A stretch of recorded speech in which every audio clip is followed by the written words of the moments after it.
I now give the floor to Her Excellency, Þórdísar Kolbrúnar Reykfjörð Gylfadóttur, Minister for Foreign Affairs of Iceland.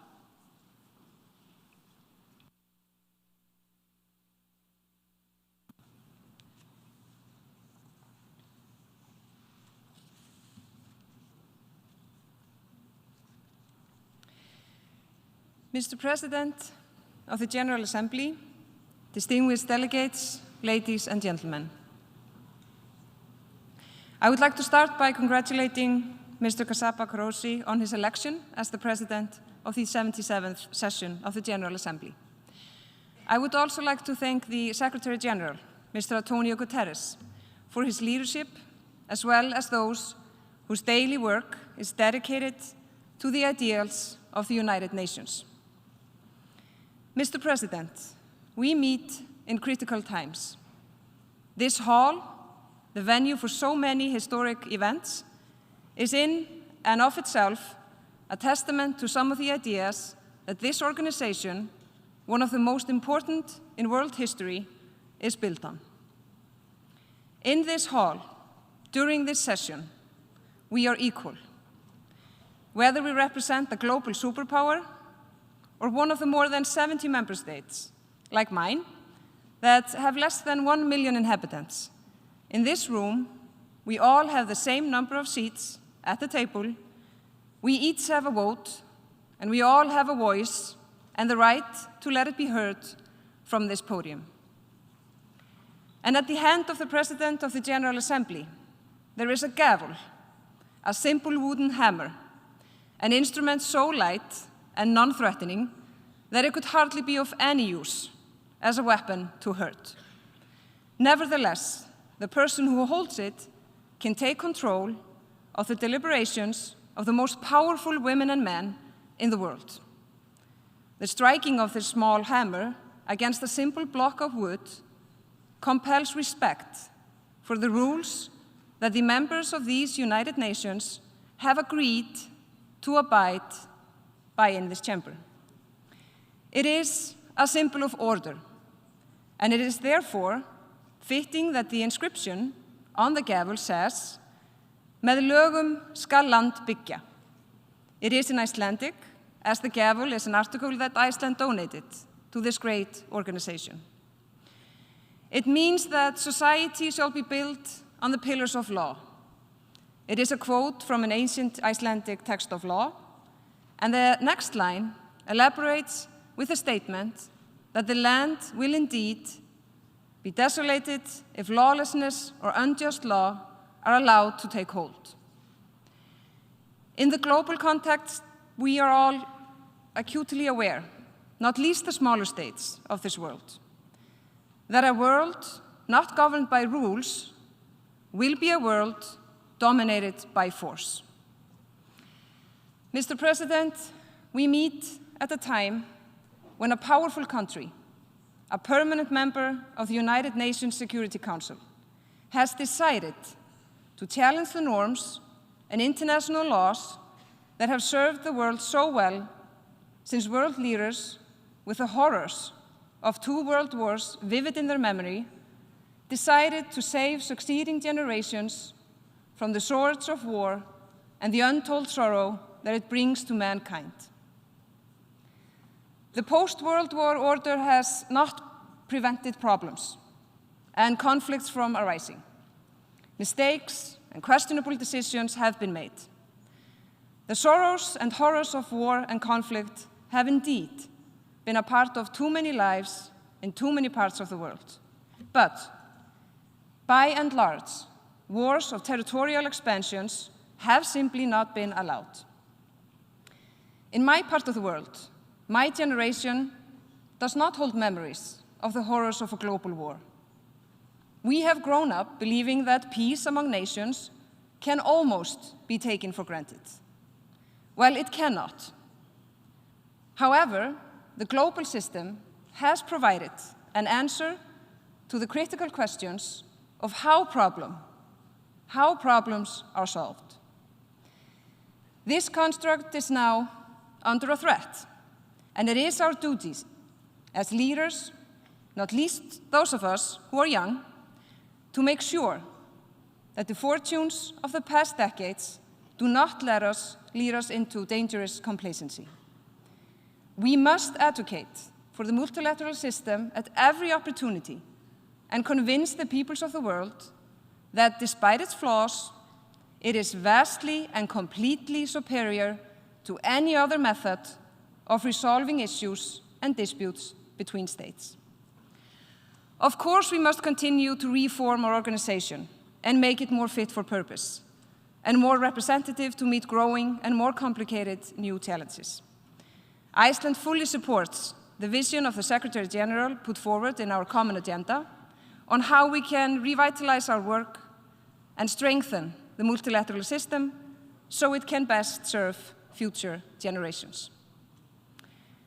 Mr. President, the unlawful and brutal full-scale invasion of Russia into Ukraine came as a shock, a rude awakening to how the world might look if the ability to destroy, rather than the capacity to create, is allowed to determine the fate of nations.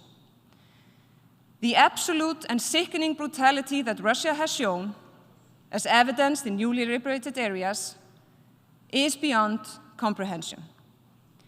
It represents an absolute breakdown of civilization. Therefore, before I will say anything else about world's affairs, I will say that for the sake of humanity, Ukraine must win. Russia's aggression must be defeated, and the crimes perpetrated in its name must be accounted for and punished. The irresponsible words of Russia's president these past few days are a chilling reminder that giving in to bullies and rule breakers will only encourage more bullying and further rule breaking. For the sake of humanity, this madness must stop. Mr. President, the number of people who are faced with food insecurity, poverty, and hunger is increasing at a terrifying rate due to the lingering effects of the pandemic and the pandemic response, armed conflict, and climate change. Those facing acute food insecurity have soared to 345 million this year, with no end in sight. Natural catastrophes that are linked to climate change are becoming more relentless and severe, as evidenced, for example, by the recent flooding in Pakistan and the droughts in the Horn of Africa and the Sahel. Iceland has been and will continue to increase its funding for humanitarian assistance, working primarily with UN entities. Iceland is committed to shoulder its responsibility, as demonstrated by our increase in humanitarian and development assistance. We face a climate crisis that will not go away on its own. It is paramount that all countries step up every effort to accelerate our fight towards a better climate resilience. Iceland is committed to doing its part and has set ambitious targets of achieving carbon neutrality and full energy conversion no later than 2040. We have increased our contribution to climate finance with a strong focus on balanced approach to mitigation and adaptation, and are committed to do more. There is a crisis in public health in many countries. The COVID-19 pandemic showed how fragile the healthcare system really are when tested. This is a problem that will not go away on its own, as the demographic realities of many countries paint a quite serious picture. In many places, there is also a crisis of mental health. The pandemic exposed many faults in the way we tackle global crisis, and we will be dealing with the consequences for a long time. While rich countries were able to vaccinate their entire population, that protection was denied those most vulnerable in the poorer regions in the world. Meanwhile, it will be a matter for future historians to judge if the economic sacrifices made during the pandemic were worth the benefits, or if the widespread curtailment of individual liberties that we saw with increased social isolation, were the wisest responses to the crisis. Mr. President, it was said in an English poem published almost 500 years ago that no man is an island. Indeed. But not only is no man an island, no country is an island. Not even the countries like Iceland that actually are islands. The decision made in one part of the world can have great consequences, intended or unintended, across the globe. Of course, this applies in particular to the oceans that cover 70% of our planet's surface and whose waters do not respect any national boundaries. For Iceland, sustainable fisheries and a dynamic blue economy are critical. It is our responsibility to ensure sustainable use and health of our oceans for the benefit of all. Tackling marine pollution is a priority, in particular plastic waste, and we welcome the important steps taken in Nairobi earlier this year. Allow me also to highlight the renewed spirit that the Lisbon Ocean Conference brought us, including increased recognition of the importance of food from the ocean in our food systems and for achieving Agenda 2030. For 40 years, our Constitution of the Ocean, the UN Convention on the Law of the Sea, has served a solid foundation for the international cooperation on everything related to the oceans. It is a prime example of diplomatic success that has stood the test of time and continues to serve us well. With the new environmental challenges, along with increased awareness and scientific knowledge of the importance and vulnerability of the ocean, the time is ripe to conclude negotiations on a new agreement on the conservation and sustainable use of the marine biodiversity in areas beyond national jurisdiction. Iceland welcomes the progress made during the negotiation last month and is determined to do its part to reach an agreement. The role of UN and its institutions in these crises is therefore of utmost importance. While the current and impending crisis we are facing must be dealt with, we must not neglect the Sustainable Development Goals. The year 2030 is fast approaching, and yet we are nowhere near the realization of the Agenda 2030. Iceland aims to shoulder its responsibility as demonstrated by the increase in official development assistance, and we must also not give up on our aim of a world free of nuclear weapons. The failure to reach a consensus on advancing the implementation of the Nuclear Proliferation Treaty only a month ago in this very hall is a further testament to the irresponsible behavior of the Russian Federation, a lone opponent of the final document and the only state that has lowered the threshold for using nuclear weapons by explicitly threatening to resort to these weapons of mass destruction. Mr. President, all human beings are born free and equal in dignity and rights. The world cannot afford to deny anyone the opportunity to contribute to the solutions that we collectively need.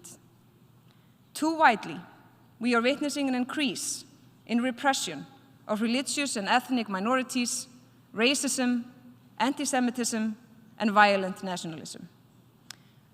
Autocratic tendencies and voices that seek to intensify political polarization are on the rise. Iceland remains committed to countering the regression we have witnessed in the rights of women and girls in too many places around the world.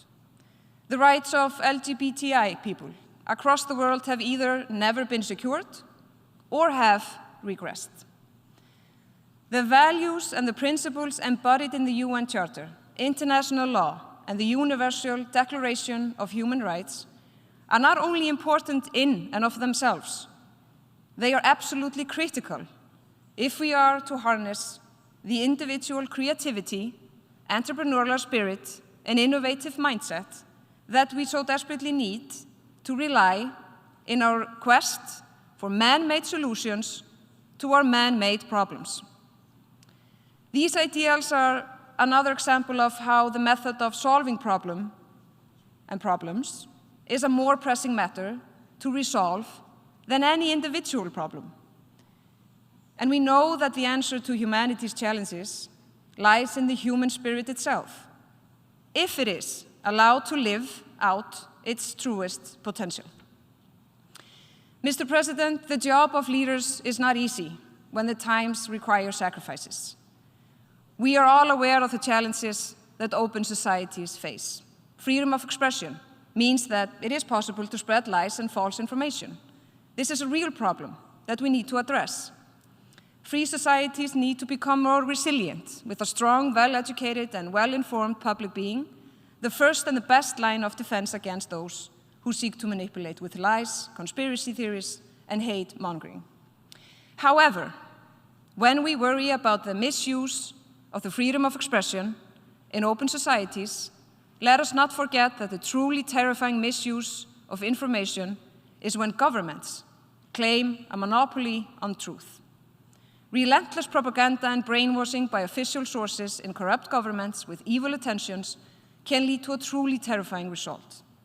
This is what we have seen in Russia, where all forms of public debate and independent thinking has been criminalized. A society where people hesitate to criticize or even ridicule authority, the official truth, or the established narrative is not truly free. For the peoples of the world to be able to find the transformative solutions that the world so desperately needs, people must be able to challenge the status quo. They must be free to express their opinions and debate freely on even the most sensitive issues. They must also be free to create art, even if the art is distasteful. These are the values that the defenders of Ukraine want to secure for their children. These are the values that Svetlana Tsikhanouskaya is demanding for the people of Belarus. These values are being denied to Afghan women and girls under the Taliban regime. These are the values that do not accept that Mahsa Amini is beaten to death in Iran for wearing a hijab incorrectly. And let us not forget that the Russian government is not only guilty of horrific abuses on the international scene. Brave Russian resistors to Putin's system, or the thousands that showed up on the street of Russia earlier this week, are all subject to harsh punishments, wrongful imprisonment, persecution, and often worse. The almost 500-year-old little poem by John Donne I quoted before includes another famous line, as it discusses how interconnected the world was in 1524. It says, "And therefore never sent to know for whom the bell tolls," meaning that we should view it as our duty to respond to common challenges and not look the other way or wait for others to act. We must answer the call. Even if the challenges we face were not created by the younger generations, and they were not created by the poor of the world, nevertheless, all of humanity will have to take part in solving them. So whether we like it or not, whether we deserve it or not, it falls to the leaders of today and tomorrow to face our common reality. And whether we like it or not, and whether we deserve it or not, this we must do together. We must all answer the call. We must answer the call to stand with Ukraine. We must answer the call to defend the multilateral system. It is also us who must answer the call to defend our nature and fight back against climate change and fight poverty and deprivation. And finally, we must answer the call to defend the rights of individuals and give them the opportunity to contribute to the solutions that are so needed. If we do not, we have failed.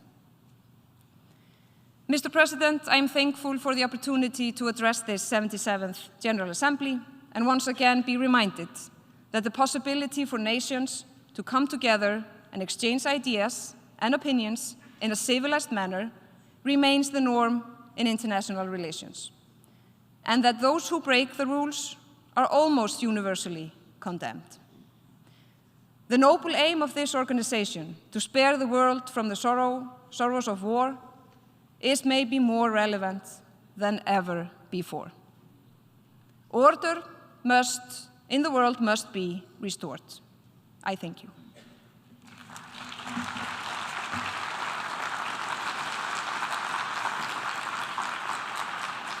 I thank the Minister for Foreign Affairs of Iceland.